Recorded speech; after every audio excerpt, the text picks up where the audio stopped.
जय महाकाल दोस्तों, जैसा कि आप सभी जानते हैं कि श्रावण का महीना भगवान शिव को बेहद प्रिय है। इसलिए इस खास माह में भगवान शिव के भक्त उनकी उपासना करते हैं। सावन सोमवार के व्रत रखे जाते हैं। ये महीना 6 जुलाई से प्रारंभ हो रहा है, जो 3 अगस्त रहेगा। धार्मिक शास्त्रों के अनुसार सावन में पड़ने वाले सोमवार के दिन भोले शंकर की पूजा अर्चना करने से सभी मनोकामनाएं पूरी हो जाती हैं। सावन के महीने में ही शिव भक्तों के द्वारा कांवड़ यात्रा शुरू की जाती है। तीर्थ स्थलों से कांवड़िए गंगा जल भरकर पैदल यात्रा करते हैं और सैकड़ों किलोमीटर की यात्रा करने के पश्चात वे शिव मंदिरों में गंगा जल से शिवलिंग का जलाभिषेक करते हैं। इस बार सावन माह में शुभ संयोग बन रहा है। दरअसल श्रावण माह की शुरुआत सावन से हो रही है और इस माह का अंत भी सावन सोमवार के साथ हो रहा है। आइए जानते हैं सावन सोमवार की पूजा विधि क्या है।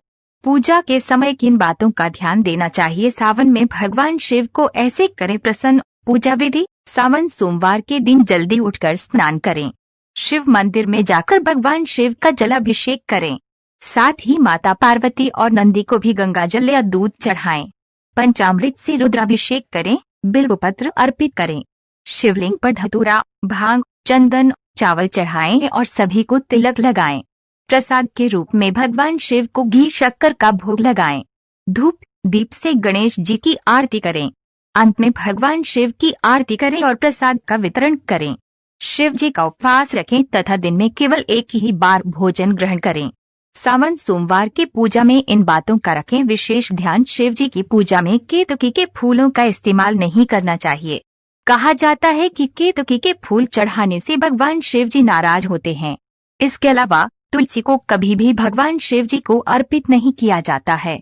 साथ ही शिवलिंग पर कभी भी नारियल का पानी नहीं चढ़ाना चाहिए। भगवान शिव जी को हमेशा कांस्य और पीतल के बर्तन से जल चढ़ाना चाहिए। सावन सोमवार की पूजा की कथा: प्रतिदिन इस कथा का पाठ करें। प्राचीन काल में एक धनी व्यक्ति था जिसके पास सभी प्रकार की धन दौलत एवं शोहरत थी, लेकिन दुर्भाग्य ये था कि उस व्यक्ति की कोई संतान न थी। इस बात का दुख उसे हमेशा सताता था, लेकिन वह और उसकी पत्नी दोनों शिव भक्त थे। दोनों ही भगवान शिव की आराधना में सोमवार को व्रत रखने लगे। उनकी सच्ची भक्ति को देखकर मां पार्वती ने शिव भगवान से उन दोनों दंपत्ति की सूनी गोद को भरने का आग्रह किया। परिणाम स्वरूप शिव के आशीर्वाद से उनके घर में पुत्र ने जन्म लिया, लेकिन बालक के जन्म के साथ ही एक आकाशवाणी हुई, ये बालक अल्पायु का होगा। 12 साल की आयु में इस बालक की मृत्यु हो जाएगी। इस भविष्यवाणी के साथ उस व्यक्ति को पुत्र प्राप्ति की अधिक खुशी न थी। उसने अपने बालक का नाम अमर रखा। जैसे जैसे अमर थोड़ा बड़ा हुआ, उस धनी व्यक्ति ने उसको शिक्षा के लिए काशी भेजना उचित समझा। उसने अपने साले को अमर के साथ काशी भेजने का निश्चय किया। अमर अपने मामा जी के साथ काशी की ओर चल दिए। रास्ते में उन्होंने जहाँ जहाँ विश्राम किया वहाँ वहाँ उन्होंने ब्राह्मणों को दान दक्षिणा दी। चलते चलते वे एक नगर में पहुँच गए, जहाँ पर एक राजकुमारी के विवाह का समारोह हो रहा था। उस राजकुमारी का दूल्हा एकांत से काना था। ये बात दूल्हे के परिवार वालों ने राज परिवार से छिपाकर रखी थी।